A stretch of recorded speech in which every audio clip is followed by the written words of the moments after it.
So professors were expected to explain the concept of indemnity.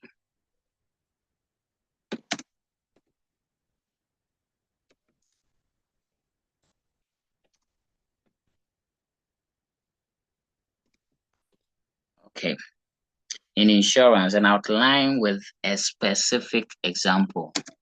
An outline with a specific example. So I want to appreciate how you went about it. Maybe I would be reading bits and parts of your submissions. Okay. But I would want to pick your opinions right here live in class. Okay. So who would go first? Is it Prof. Chan or Prof. Ella?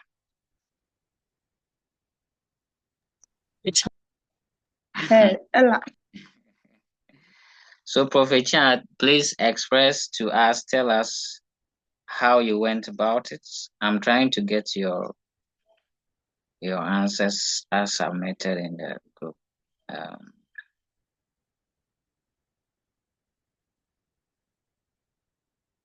So Prof. Chan, the ball is in your court. Let's hear you. Indemnity refers to the principle that insurance is meant to restore the insured to their financial position prior to the loss without allowing them to profit from the event. Okay.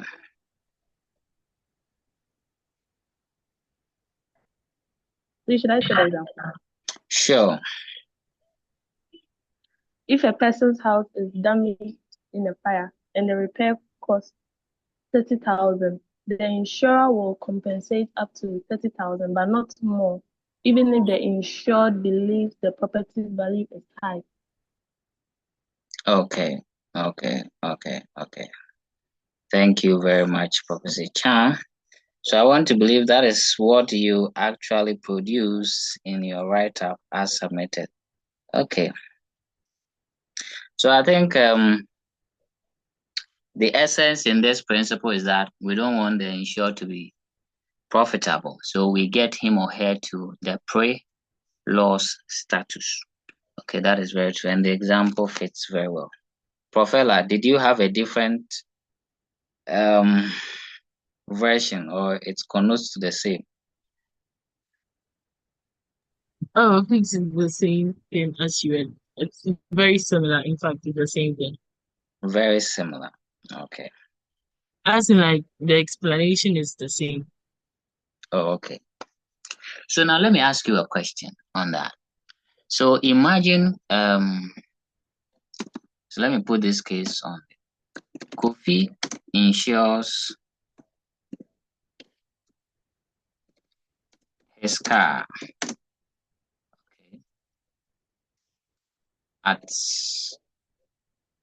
with Glyco insurance.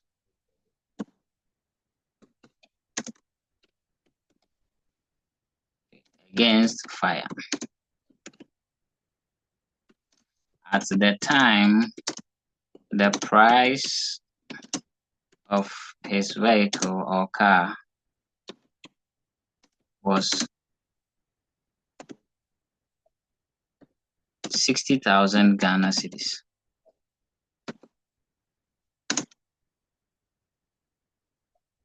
So at the time, let's say in the year 2022, the price of the car was 60,000 Ghana cedis. Currently, in the year 2024,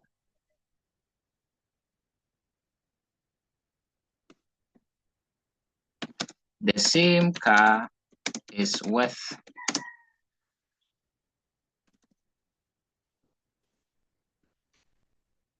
100,000 Ghana cedis. If Kofi's car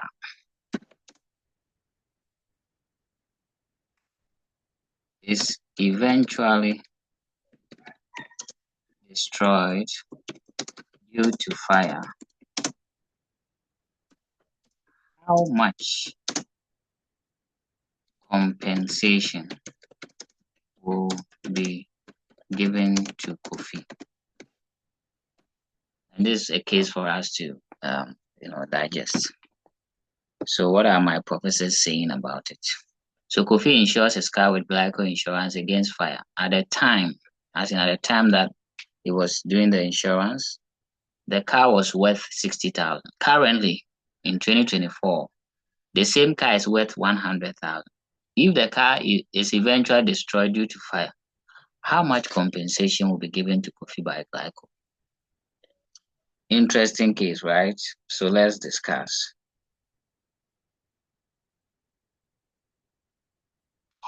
Yeah, Professor.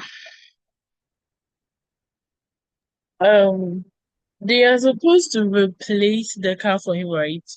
Because yes, so right, yeah, like principle of indemnity, they are supposed to replace the car thing.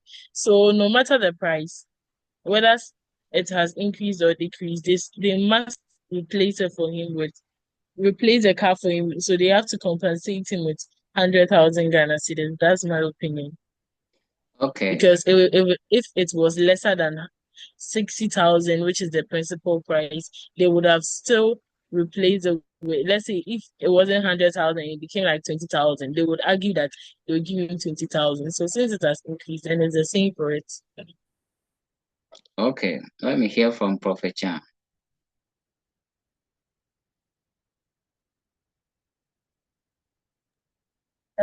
Service, I think they should compensate him with 60,000.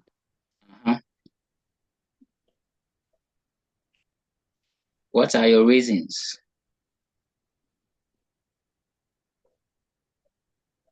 Because the time that he insured it, the value of the car was 60,000.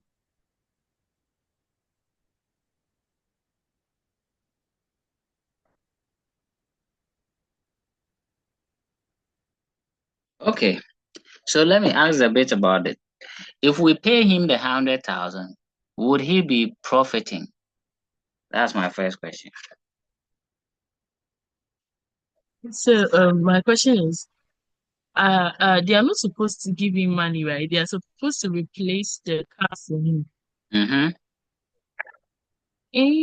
So if they're, I think that one there, he won't really profit. Like he's not going to profit because they are replacing the same car for him. Okay. It's not like they are giving him money.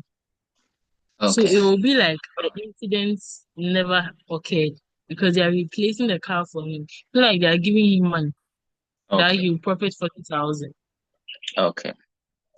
So I brought this case for us to appreciate that even though the principle of indemnity, says that the person should be restored to the state at which he or she was before the loss.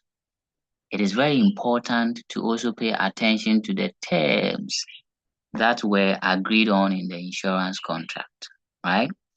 So in this case, it becomes difficult to determine the agreed terms Kofi and Glyco went. Now, if you go into such contracts, it is very crucial to add in the contract the amount that should be given to the insured as compensation in the event of such loss. So would it be the actual price of the asset in the current year, as in the market value of the asset at the time that that accident occurred? Or there is an agreed value?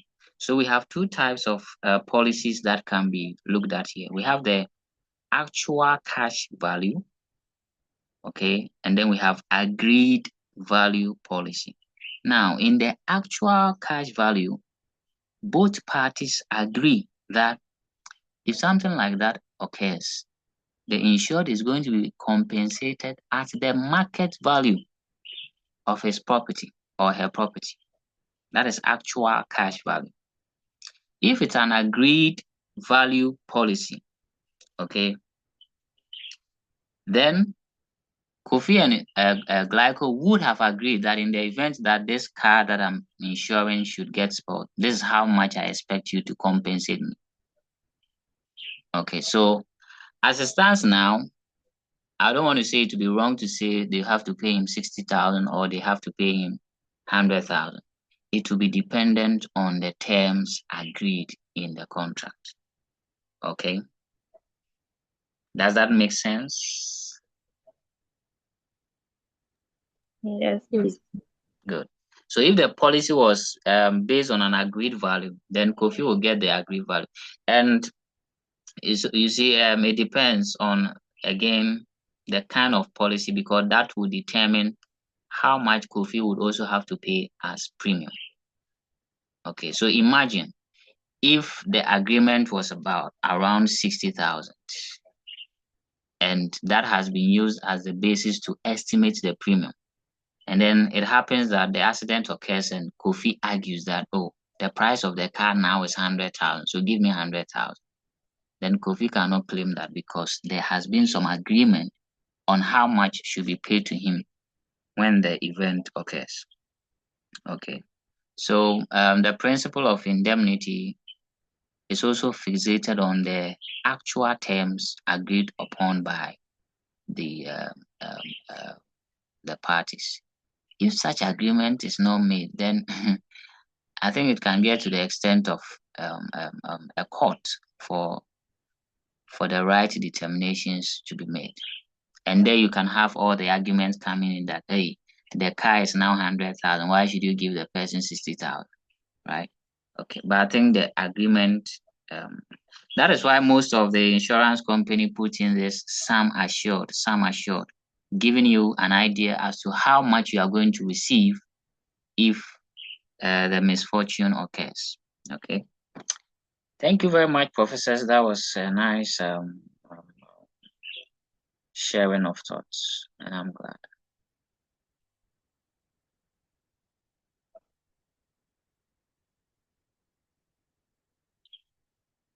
Okay, now let me go to the second one.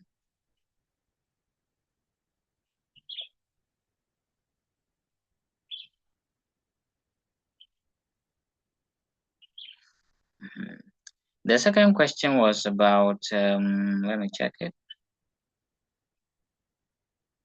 Discuss the role of reinsurance. Okay. Discuss, typing in the wrong.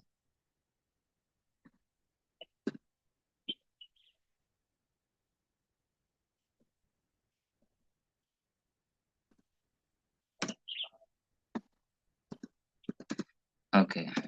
So discuss the role of reinsurance in the insurance industry.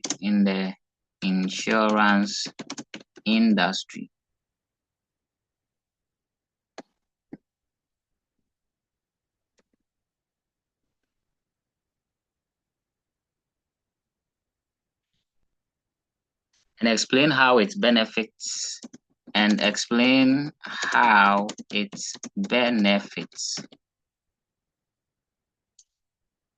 the insurers and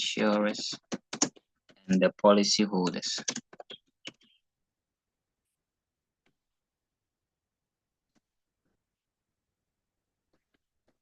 Okay, I think HR went first, so Ella, you would go first on this one.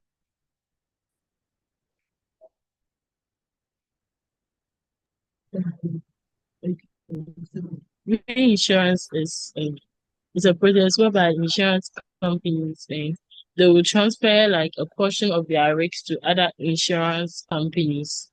Yeah, this is done to mitigate and manage their financial impacts and financial impacts on large claims. That's reinsurance. So and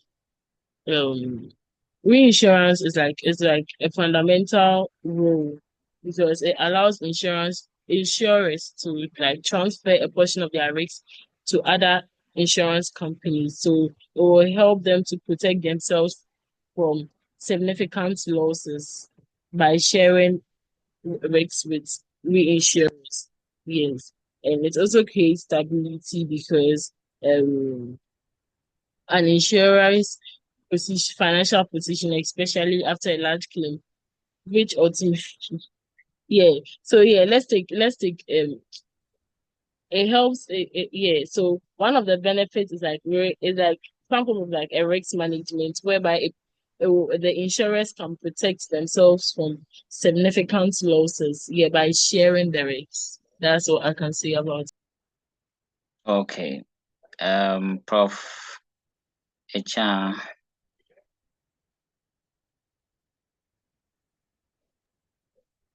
Reinsurance is when insurance companies purchase insurance to protect themselves against large claims or risk.